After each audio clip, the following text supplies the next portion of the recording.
সোনামণি private সেন্টারে নবম শ্রেণীর একজন শিক্ষার্থী চৈতি সরকারকে রসায়ন বইয়ের প্রথম অধ্যায় থেকে 40টি জ্ঞানমূলক প্রশ্ন ধরবো। দেখি চৈতি সরকার কতটি জ্ঞানমূলক প্রশ্নের সঠিক উত্তর দিতে পারে। রেডি? জি স্যার।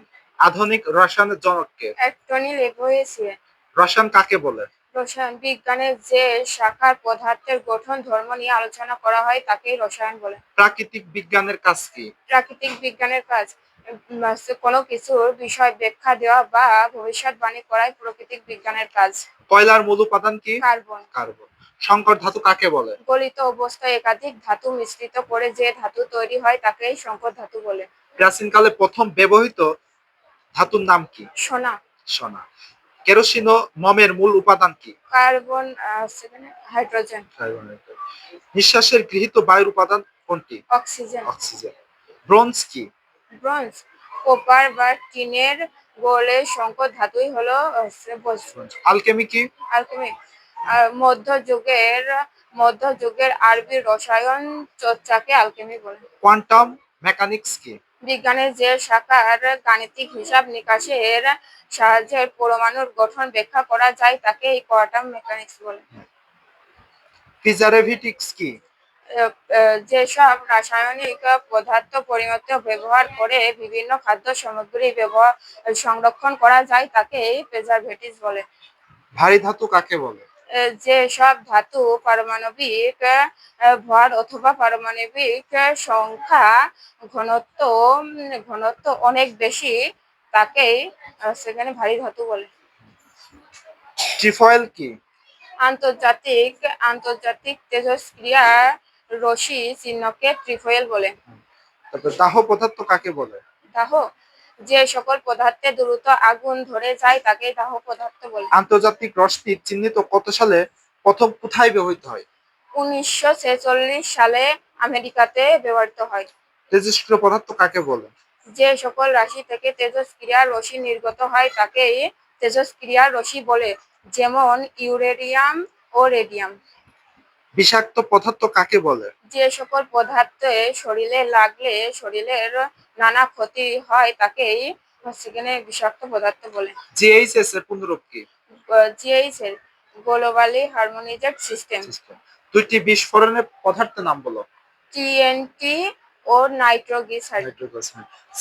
সিমেন্ট ডাস্ট কি ধরনের পদার্থ? উত্তেজক পদার্থ। তাপমাত্রা পরিমাপকের যন্ত্রের নাম কি? থার্মোমিটার। মানুষের মৌলিক চাহিদাগুলো কি কি? অন্ন, বস্ত্র, বাসস্থান, চিকিৎসা ও শিক্ষা। হ্যাঁ। জীবদেহ কি কি জটিল অণু দিয়ে গঠিত? সেখানে প্রোটিন, চর্বি, ক্যালসিয়াম, যৌগ, ডিএনএ প্রাকৃতিক দ্বারা। অণুজীব কি? যে সকল জীব অণুবীক্ষণ যন্ত্র ছাড়া দেখা যায় না তাকে অণুজীব বলে। সার বলতে কি বুঝো? সার oxygen, carbon, oxygen, nitrogen, phosphorus মৌলের সমৃদ্ধ রাসায়নিক পদার্থ ব্যবহার করে সেখানে মাটির উর্বরতা শক্তি বৃদ্ধি করে তাকেই সার বলে। অনুসন্ধান কাজের প্রথম শর্ত কি? বিষয়বস্তু নির্ধারণ করা ও সমস্যা চিহ্নিতকরণ করা। কোন কাজে অ্যারোসলস ব্যবহার করা হয়? মশা তাড়াতে। কাঠের প্রধান উপাদান কি? সেলুলোজ। প্রিজারভেটিভস কি কাজে ব্যবহৃত হয়? প্রিজারভেটিভস কি কাজে ব্যবহৃত হয়? ক্রিয়া খাদ্যজাত বিশেষ করে সেখানে জুস, সস, বিস্কুট, কেক ইত্যাদি খাদ্য সামগ্রী সংরক্ষণ করার জন্য প্রিজারভেটিভ ব্যবহার করা হয়। ডিএনএ কি? DNA D oxyribo nucleic acid যা মূলত প্রোটিন। আলকেমি দ্বারা কোন সভ্যতাকে বোঝানো হয়েছে? মিশর সভ্যতাকে। মোম কি দ্বারা গঠিত? কার্বন ও হাইড্রোজেন দ্বারা। বিস্ফোরক দ্রব্য কাকে বলে? যে সকল দ্রব্য নিজের বিক্রিয়া করতে পারে অস্তিত্ব থাকে তাকেই বিস্ফোরক দ্রব্য। আলকেমি শব্দটি কোন ভাষা থেকে উদ্ভূত? আলকেমি ভাষা আরবির আলকিমিয়া শব্দ থেকে উদ্ভূত। টিএনটি জৈব পারক্সাইড নাইট্রোগ্লিসাইড কি ধরনের রাসায়নিক পদার্থ? কি ধরনের? বিস্ফোরক জাতীয় পদার্থ। আচ্ছা, রসায়ন গবেষণা কাকে বলে?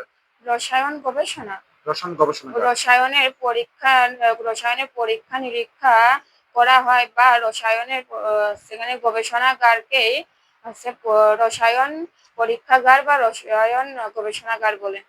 রসায়ন ল্যাবে সবচেয়ে বিপজ্জনক কোনটি? লেবেনবিহীন বিকারকের ব্যবহার। সুন্দর, ধন্যবাদ চৈতি সরকারকে। সবগুলো প্রশ্নের সঠিক উত্তর দিতে পেরেছে। একটা হাততালি দাও।